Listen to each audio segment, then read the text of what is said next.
সিস্টেমে দেখ এখান থেকে যে ট্রাকিয়াটা যে দেখতে পাচ্ছিস নামছে, আমি কি বললাম যে থাইরয়েড কার্টিলেজ যেটা আছে, থাইরয়েড কার্টিলেজের ঠিক উপরেই থাকে, এখানে আমি এঁকেছি, ঠিক আছে, থাইরয়েড কার্টিলেজ যেটা আছে, ঠিক আছে, তার উপর থেকে শুরু হচ্ছে মোটামুটি ট্রাকিয়াটা।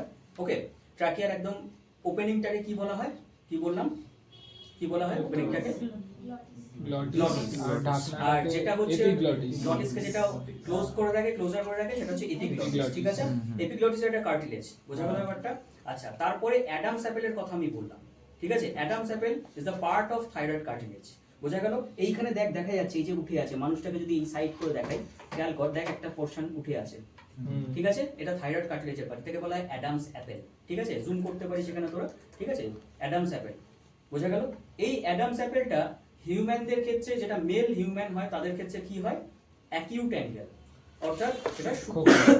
এই সূক্ষ্মকোণ হওয়ার জন্য কি হচ্ছে, গলার ভয়েসটা অনেকটা হার্শ হয়, আর মেয়েদের ক্ষেত্রে ওটা হয় না, তার জন্য গলার ভয়েসটা অনেক মানে কোমল হয়, ঠিক আছে। নেক্সট যেটা বলার দরকার সেটা হচ্ছে এই যে ট্রাকিয়াটা নামছে, ট্রাকিয়াটা নামতে নামতে কতগুলো কার্টিলেজিনাস রিং থাকে ট্রাকিয়ার মধ্যে, 16 থেকে 20টার মতন C shaped cartilaginous ring, C আকৃতির, এরকম সি এর মতন। ধরে নে আমার হাতটা যেটা দেখতে পাচ্ছি যে সি শেপ, মানে তুই এখান দিয়ে নাক দিয়ে একটা ক্যামেরা ঢুকিয়ে দিলে, তুই যদি ভেতরে ঢুকিস তাহলে দেখতে পাবি ওখানে সি শেপ কার্টিলেজ গুলো একটা একটা করে পরপর পরপর যেন মনে হচ্ছে সাজানো আছে, ঠিক আছে, অ্যানাটমিক্যালি। এবার ওই সি শেপ কার্টিলেজ রিং গুলো পরপর পরপর সাজানো আছে, কত দূর অবধি যায়, একদম ব্রঙ্কাস যেখান থেকে ভাগ হচ্ছে, অর্থাৎ ক্লোম শাখা, তোরা যেটা পড়েছিলি, ঠিক আছে, বাংলা যেটা ক্লোম শাখা বলে, তারপরে আছে উপক্লোম শাখা, ঠিক আছে, ব্রঙ্কাস, তারপরে আরো ব্রাঞ্চ হচ্ছে ব্রঙ্কিওলস, এটা হচ্ছে ঘটনাটা, ঠিক আছে। এই দুটো লাংস আমি বলেছিলাম যে রাইট লেফট লাংস, আমি বলে দিচ্ছি আরেকবার, যে যখন কপিতে তোরা করবি তখন জাস্ট হাতটা ক্রস করবি, রাইট হ্যান্ড করছে যেখানে কপিতে সেটা রাইট বলবি, ঠিক আছে, রাইট লাংস বা right part of the body, আর এটা লেফট পার্ট যখন খাতায় করছিস বা যখন দেখছিস, নিজের ক্ষেত্রে ঠিক যেটা আছে সেটা, ঠিক আছে। তো এটা হচ্ছে তাহলে আমার ক্ষেত্রে সেম সাইডে আছে, তাহলে এটা হচ্ছে রাইট পার্ট, ঠিক আছে, রাইট লাংস, আর এটা হচ্ছে লেফট লাংস। এই রাইট লাংসে কতগুলো লোবস আছে বলো? তিনটে লোবস আছে, আর এখানে দুটো লোবস আছে, বোঝা গেল ব্যাপারটা? এই লাংসটার এখানে দেখ একটা নচ দেখতে পাচ্ছিস তোরা সবাই, ঠিক আছে, একটু জুম করতে পারিস তোরা, নচ দেখতে পাবি, ঠিক আছে, এখানেও একটুখানি নচটা আছে, এটাকে বলে মেডিয়াস্টাইনাম। কি বললাম? মেডিয়াস্টাইনাম।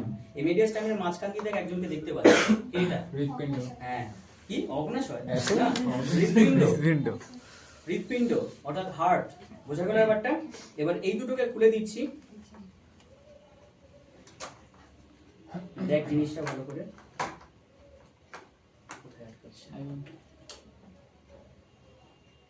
এটা হচ্ছে স্পঞ্জি প্যারেনকাইমিয়া দিয়ে তৈরি, ঠিক আছে, এসে ঘটনা। লাংসের আবরণকে কি বলা হয় বলো? প্লুরা, ঠিক আছে। প্লুরা দু ধরনের প্লুরা আছে, একটা হচ্ছে ভিজারাল প্লুরা আর একটা হচ্ছে প্যারাইটাল প্লুরা। মনে রাখবি জামা যখন পরিস তোরা সবসময় সামনের দিকটা, মানে এটা একটা সামনের দিক আর একটা উল্টো দিক, পেছন দিক, ঠিক আছে। তাহলে এটা হচ্ছে বাইরের দিকটা, এটা প্যারাইটাল, আর ভেতরের দিক ভিজারাল, ভিতর ভিজারাল, বাংলায় এরকম ভাবে মনে রাখবি, ঠিক আছে। ভিজারাল মানে ভেতরের সাইড, এই সাইডটা, বোঝা গেল ব্যাপারটা? এই যে স্পেসটা মানে হচ্ছে লাংস যেটা আছে, লাংসের কভারিং যেটা প্লুরা, দেখ খেয়াল কর, এই যে জামা পরে আছি, জামাটার মাঝখানে একটা কিন্তু স্পেস আছে, এই যে স্পেসটা, সেরকম প্লুরা আর লাংসের মাঝখানে একটা স্পেস থাকে, সেটাকে বলা হয় কি প্লুরাল স্পেস। তার মধ্যে কি থাকে? প্লুরাল ফ্লুইড থাকে, বোঝা গেল ব্যাপারটা? এই প্লুরাল ফ্লুইডে অনেক সময় ইনফ্ল্যামেশন হতে পারে, ঠিক আছে, অনেক সময় ইনফ্ল্যামেশন হতে পারে। তোদেরকে একটা বলবো, সিরিজের কথা বলবো, যে ওখানে দেখাচ্ছিল একজন ডাক্তার এখান থেকে প্লুরাল এফিউশন হয়ে গেছে, এখান থেকে চেস্ট টিউব চেন বার করেছে, চেস্ট টিউব চেন বার করে ওখান থেকে এত ইনফ্ল্যামেশন বের হচ্ছে, প্লুরাল ফ্লুইডে অনেক ইনফ্ল্যামেশন জমেছে, ওখান থেকে বার করছে, ঠিক আছে, বোঝা গেল ব্যাপারটা? সে ওখান থেকে ওই সিনটা আমি দেখাবো তোদেরকে কখনো। তো সেখানে দেখা যায় যে ইনফ্ল্যামেশনের পরিমাণটা অনেক বাড়ছে। আচ্ছা, এইখানে তলায় একটা পেশি দেখতে পাচ্ছি, লাল রঙের করা আছে, এখানে একটা পেশি থাকে, এই পেশিটার নাম কি? মধ্যচ্ছদা বা ডায়াফ্রাম। এটাই সবচেয়ে বড় শ্বাস পেশি। টানছি, মধ্যচ্ছদা কাজ করছে, ঠিক আছে, আবার শ্বাস বার করছি, আরো অন্য মাসেল কাজ করছে, কিন্তু সঙ্গে ডায়াফ্রামটা দুটোর ক্ষেত্রেই কাজ করছে। প্রধান প্রশ্বাস পেশি যদি বলা হয় সেটা হচ্ছে ডায়াফ্রাম, ঠিক আছে। ডায়াফ্রামের মেন কাজটা হচ্ছে এই কন্ট্রোলটা করা, যেটা হচ্ছে শ্বাস প্রশ্বাস কন্ট্রোল। আরেকটা যেটা করা হচ্ছে ভিজরাগুলোকে আলাদা করে রাখা, ভিজরাগুলোকে যাতে উপরে না চলে আসে তার জন্য এটা ঠিক করে রাখা, ঠিক আছে জিনিসটাকে। তো যাই হোক, এটা বললাম। নেক্সট যেটা বলার দরকার, দেখ এখানে লাংসের পুরো জায়গাটা দেখিয়েছি, এখানটা কতটা পরিমাণ ক্যাপাসিটি নিয়ে থাকে, 100 মিটার স্কয়ার ক্যাপাসিটি, ঠিক আছে। এখানে ব্রঙ্কিওলস গুলো দেখানো আছে, ভাগ করে দেখানো আছে ব্রঙ্কিওলস গুলো। ওকে, এইবার এখান থেকে ট্র্যাকিয়াটা যখন নামছে ব্রঙ্কাস ব্রঙ্কিওলসে সবকটা ভাগ হয়ে যাচ্ছে। ওকে, আরেকটা জিনিস যেটা বললাম, যখন ট্রাকিয়ার ভেতর দিক দিয়ে ঢুকছে তখন ল্যারিংস বলে একটা বস্তু আছে। ল্যারিংস মানে ভয়েস বক্স, যেটা কি কি কার্টিলেজ দিয়ে তৈরি?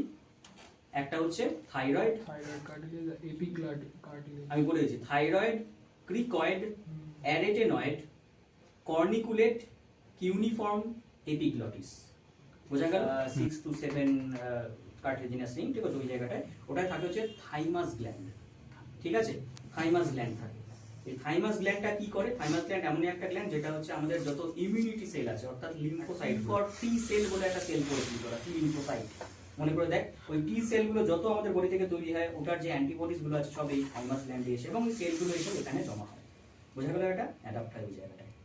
তো থাইমাস গ্ল্যান্ডের একটা সবচেয়ে বড় হরমোনের নাম কে বলবি? না, থাইমাস গ্ল্যান্ড থেকে বেরোয় থাইমোসিন বলে হরমোন। এটা anti aging hormone. Anti aging কথাটা মানে বয়সটাকে কমিয়ে দেয়। তার মানে আমাদের যত বয়স হচ্ছে ওই থাইমাস গ্ল্যান্ডটা অ্যাক্টিভিটি বেশি থাকবে না কম থাকবে? কম। অর্থাৎ শ্রিঙ্ক করে যাবে, মানে ছোট, চুপসে যাবে। যত এজ হয় তত ওই গ্ল্যান্ডটার চুপসে যাওয়ার ক্ষমতাটা বাড়ে, মানে নিষ্ক্রিয় হয়ে যাবে। বোঝা গেল ব্যাপারটা? এই হচ্ছে ঘটনা। আচ্ছা, এইবার যেটা বলবো সেটা হচ্ছে